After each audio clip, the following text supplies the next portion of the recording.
Welcome aboard the Brilliance of the Seas. In this food tour, we're focusing on the buffet and the limited but delightful free food options available. With my experience from numerous cruises, I've learned a thing or two about making the most of onboard dining. Join me as I share with you what food is typically offered, the ideal spots to enjoy your meal, and maybe why the dining room is the better dinner option.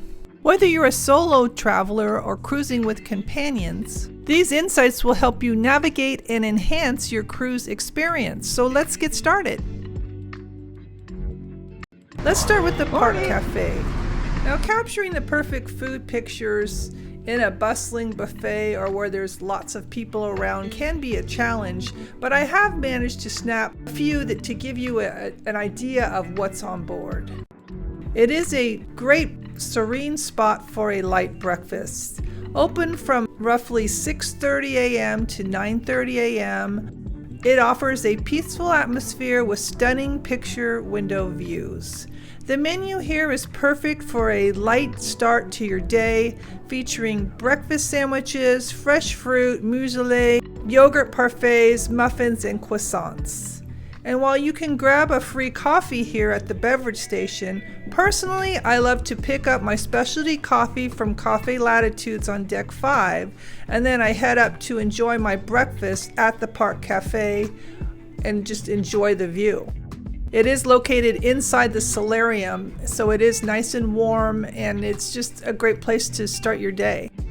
Typically, lunch will be sandwiches, wraps, sometimes some hot items like soup, there'll be fruit, and light desserts.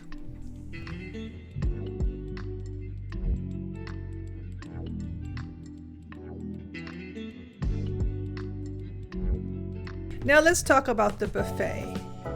It can get quite hectic between 9 and 11, so I recommend visiting either before 9 or after 11. You can catch a glimpse of the lunch being set up around 11, so if you come in for breakfast at that time, you can see what kind of lunch options will be available as well. Breakfast includes an assortment of fruit. There is a hot breakfast area with eggs, bacon, sausage. There's a waffle making station. It's not too busy, you know? People always want to know what the buffet is like. Muffins, lots of bread options. I noticed avocado toast on the menu, and that was something different. I did enjoy that. And typically, like I say, if you are in around the lunchtime hour, you will see them set up a pasta station with pizza and different kinds of pasta. There's always some soup, and that changes every day. There is a salad bar set up with fresh fruit available as well, and that is daily. And also you'll notice a burger bar that's set up, and that is daily as well, with hot dogs, hamburgers. They do have veggie options. You will find hardworking staff on Royal Caribbean. Not only did my assistant waiter work in the evening, he also works daytime in the buffet. This is my friend. Yeah. Brilliance of the Seas. Yeah. My lovely guest. I'm very happy to serve you. Oh, thank you so much. The layout is pretty predictable, and you will find a mix of gluten-free, vegan, and vegetarian options. You just need to kind of look around. It's not always in one area. It is a thoughtful layout, easy to navigate after a couple days. The buffet is open till about 10 p.m. every night, and it does offer a variety of hot dishes for lunch and dinner. So basically lunch starts about 11. Half of it's closed from breakfast, and then the other half they're setting up for lunch. This is a bar setup you can sit at. This is my focus right now. Today I have Manhattan clam chowder and an egg salad sandwich. Let's see. Breakfast is finished. It's lunchtime at 11 today.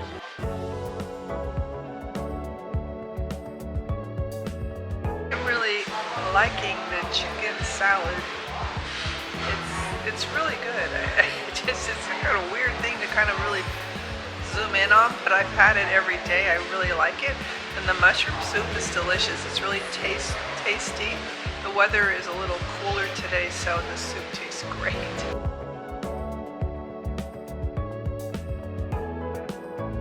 And my top tip, head to the aft of the buffet for the best seating.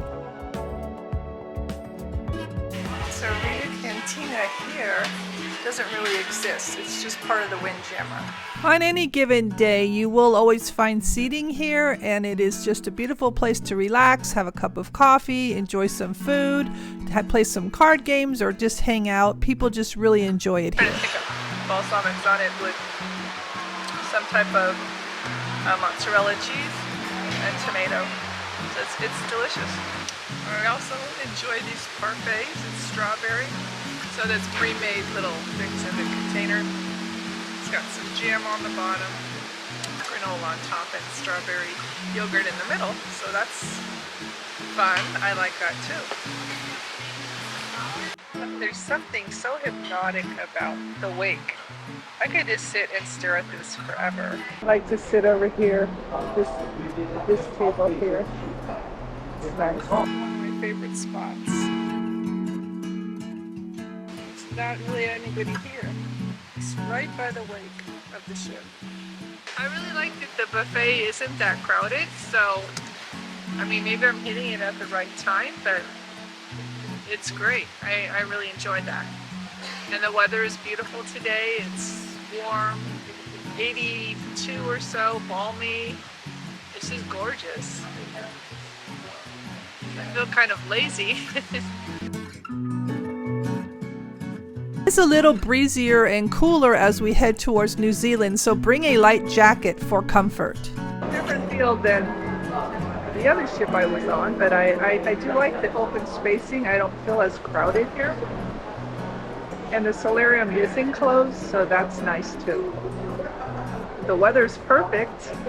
Enjoying it. The clear standout to me wasn't necessarily the buffet, but it was where I could sit. I love the aft sitting area. In our Transpacific journey, the weather was so ideal that I sat out here almost every day. That's a great place to sit, and you won't feel crowded or bothered by noise.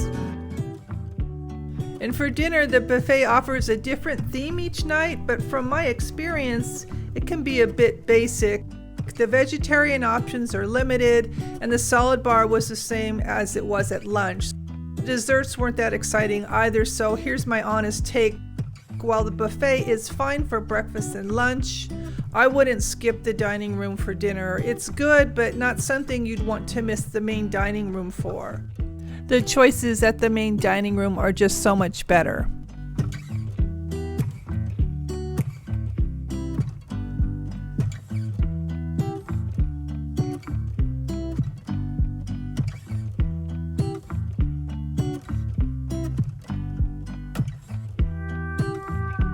So for a more exciting dinner experience, I recommend the main dining room or one of the specialty restaurants. And it's also worth noting here that there are not the other casual options you may find on other Royal Caribbean ships like Johnny Rockets, which is actually a paid-for restaurant, or El Loco Fresh, which is poolside and complimentary on a lot of the Royal Caribbean ships. That is not offered on this ship.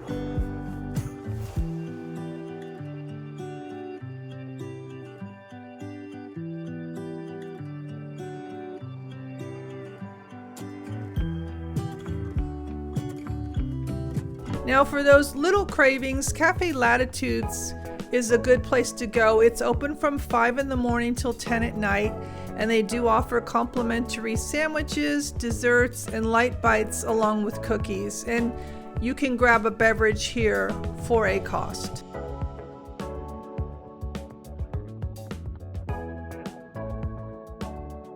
For late night snacking, Park Cafe is open from 10 p.m. until 2 a.m.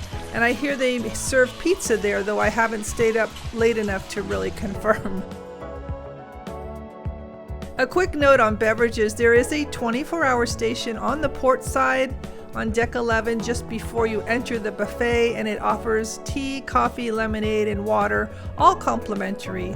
And just remember, the beverage station at Park Cafe, which is in the solarium, follows its operating hours, so they do take that down when the Park Cafe is closed. While Brilliance of the Seas doesn't feature Sorrento's Pizza or Cafe Promenade like some other Royal Caribbean ships, it does have its charm. Like I say, the buffet is well laid out, and it does offer a predictable and satisfying range of dishes.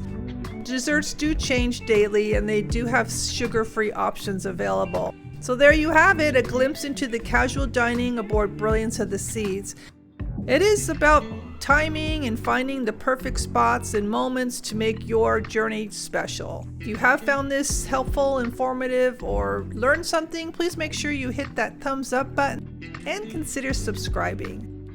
Next week will be the specialty restaurants and all that has to offer, so stay tuned. Thank you so much for watching. Until our next adventure, happy cruising and keep exploring.